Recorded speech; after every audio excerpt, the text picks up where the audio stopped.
Hello, everyone. If you like what I'm doing here, please consider subscribing, liking, and commenting. It would really help the channel out quite a bit. Thank you very much. Manhunt. The clue of the masked murderer whose deadly work led to Manhunt. No crime has been committed yet. No murder has been done yet. No manhunt has begun yet. But I don't understand. Why are you here? Who are you? Why are you wearing that mask? Because I am taking no chances this time, Donald Lee. 15 years ago, you were on the jury which sentenced me to be hanged. My sentence was commuted through no fault of yours. Now it's my turn to make you pay. But why me? Why? The others will come later, one by one. Now, feel my fingers around your neck. You're choking me. I almost felt the rope there. My fingers are softer, I promise you.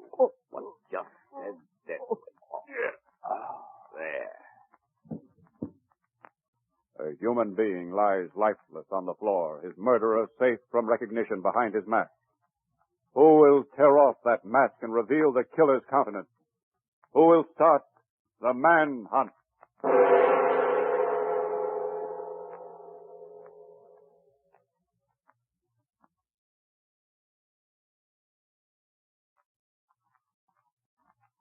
Manhunt and the clue of the masked murderer.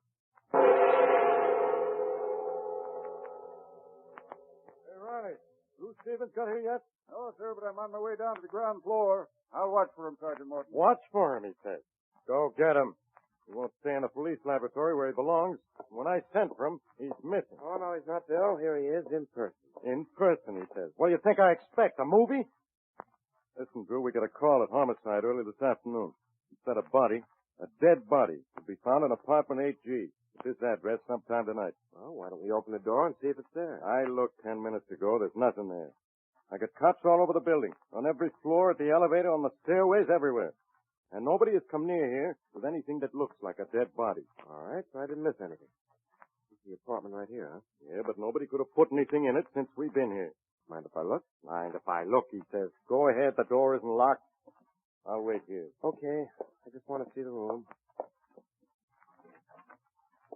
Hey, it's dark in here, Bill. Well, where's the light switch? Fine detective. Can't even find the light. Right next to the door. Oh, yeah, I got it. So this is the empty room you were talking about, huh, Bill? What makes you so sure it's empty? All right, so tell the joke. What's in it? With you around, it could be almost anything. Except nobody could have brought a corpse in. Got that wrong, Bill. Come here.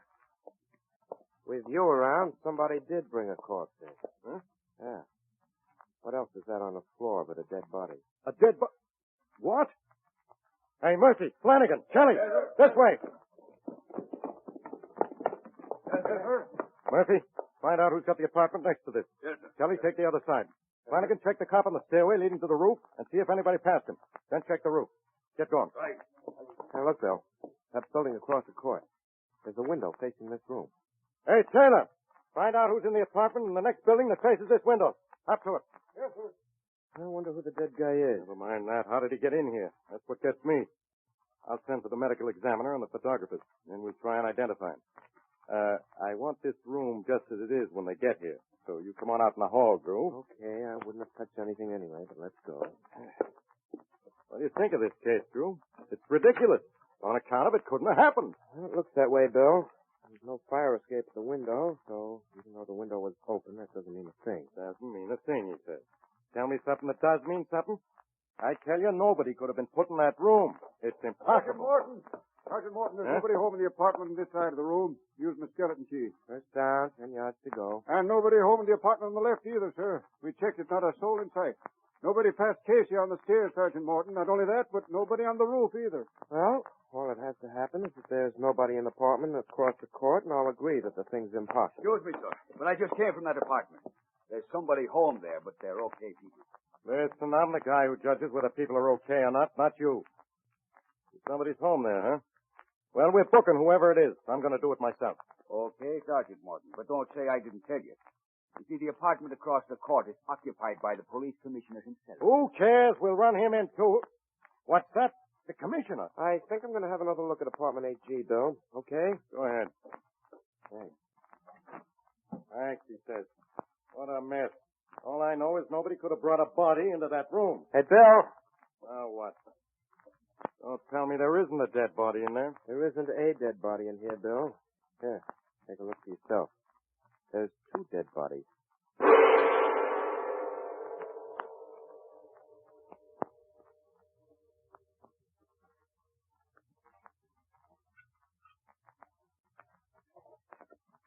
Who's that? Who's raising that skylight? Answer me or I'll fire. Who's there? Okay, whoever you are, I warned you. Pat, is that you? Of course it's me. Can you hurt? Did I hit you? Oh, I don't think so. No. No, I'm all right. Why didn't you say who you were when I called? And what in the world are you doing here on this roof? Your voice sounded strange, Drew, and I was scared. And where else should a good secretary be but with her boss? What do you know about what good secretaries do, Cherub? Well, Bill Morton said you were up on the roof of the building next to the one in which those 2 bodies were found. So I came up. Tell me about this case, Drew. Nothing to tell, Pat. We don't know a thing except that a couple of invisible corpses must have walked through an army of police and took shape when they laid down in apartment 8G. Hey, I just looked at it. It's kind of dark up here. Glad I brought this flashlight along. Say, what's that over there? Oh, over in the corner? Well, it's just kind of a children's playground. Seesaws, swings, slides, and assorted stuff. Oh, let's go over. I haven't been on a swing since I was 10. What a memory. All right, let's go over and sit on that double swing. I can think out loud, and maybe you can find a missing part in this puzzle. Okay, let's. You see, Pat, we identified the 2 bodies we found. One of the men was a millionaire, and the other a Bowery bum. Apparently no connection between the 2, but there must be some connection. Are they about the same age? 15 years different. And from what we know of their lives, one of them always had money, and the other, well, he worked odd jobs till he hit the Bowery a couple of years ago. No link at all. Come on, sit here. This is fun sitting up here in the dark on a swing with you, Drew. I'm not thinking of fun, Pat. I'm thinking of an absolutely ridiculous situation. One that couldn't happen, but did. In addition to how the body finally turned up in 8G, I want to know why 2 men who couldn't possibly have known each other were killed by the same murderer. And maybe the bodies were thrown from this roof across the court through the window. Pat, don't be impossible. How can a body be thrown 8 feet across the court and down 1 story and through a window? All right. Then in answer to your second problem, a murderer doesn't have to have any connection between 2 people just because he kills them both. He can kill anybody he likes. This is a free country. Good joke? Don't make me answer that, Pat, my pet. But that free country idea gives me a thought. I know where 2 men who never saw each other before can be bosom companions for days. Yeah, where's that? In the jury room, that's where. Pat, I'm going down to the municipal building. We've got the names of the 2 murdered men. If by any chance they served on the same jury at some time, that jury may be all we need to track down the killer.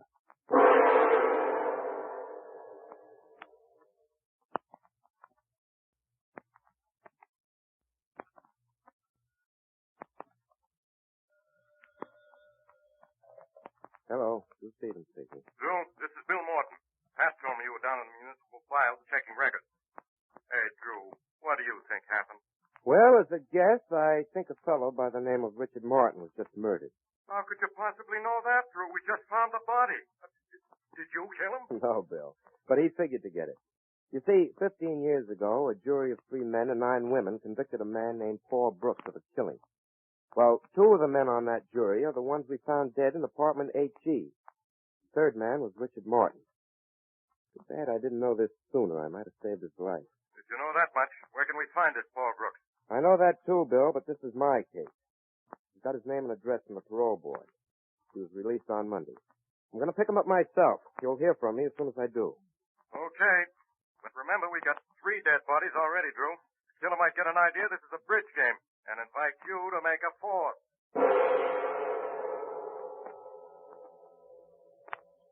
Yes, I'm Paul Brooks, and I've been going straight.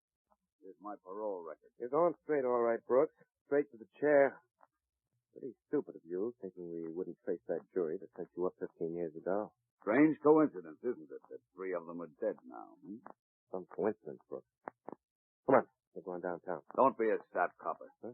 You can't prove I knocked off those 3 guys any more than you can figure out how those bodies were able to walk through an army of cops and lay down on the floor for you to find. I don't know how you got them past the police, but I know you did, Brooks. And I know you did the killing. Yes, I know who killed 3 men and why they were killed, but I don't know how you got those bodies past the police. I know who and why. What you don't know is, and how.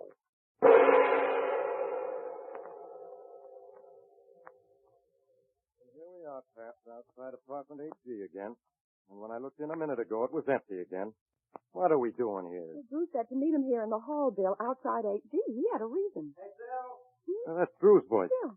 Where did it come I from? don't know. In the apartment? In the apartment, she says. Don't be foolish. He couldn't have gotten in there. Hey, Cassidy! Is Drew Stevens with you? Nobody come up the stairs in the elevator, Sergeant. Here we go again. Hey, Bill. That came from the apartment. We got cops all over the building just like yesterday, Pat. It's impossible. Nobody could get in that apartment. I don't know. If a couple of dead bodies could get in, I guess a live one could slip past the cops. I'm going to look. But Drew! Hello, kid. Hello, kids, he says. How did you get in here, Drew? Take it easy, Bill. Yeah, come on over to the window with me. Hey, Casey. Did you make it all right, Mr. Stevens? Okay, Casey. Take this thing back and hook it back on the roof where it belongs. Hey, what is that thing? I know what it is. It's the slide from the children's playground on the roof across the court. That's right. But right now, it's hooked onto the railing of the roof across the way. And the bottom of the slide rests on this window ledge. There, see? Yeah, but... Well, Casey's on the roof now, pulling the slide back and attaching it to its place up in the playground. Oh, I did what the murderer did. Unhooked it first and put it on the railing. Yes, but he put the dead bodies on it and slid them across the court and down through this open window. Exactly. And I slid down under my own power. So darn simple to figure out. I don't know why I didn't get it before. Well, after the murderer slid the bodies in here, he replaced the slide and nobody knew how it was done. Did you get the guy who did it? That I did, Bill. That I did. And I got a beautiful convicting fingerprint on that slide, too. How do you like that? Just because you took a ride on a slide, a killer is going to take a walk to the chair.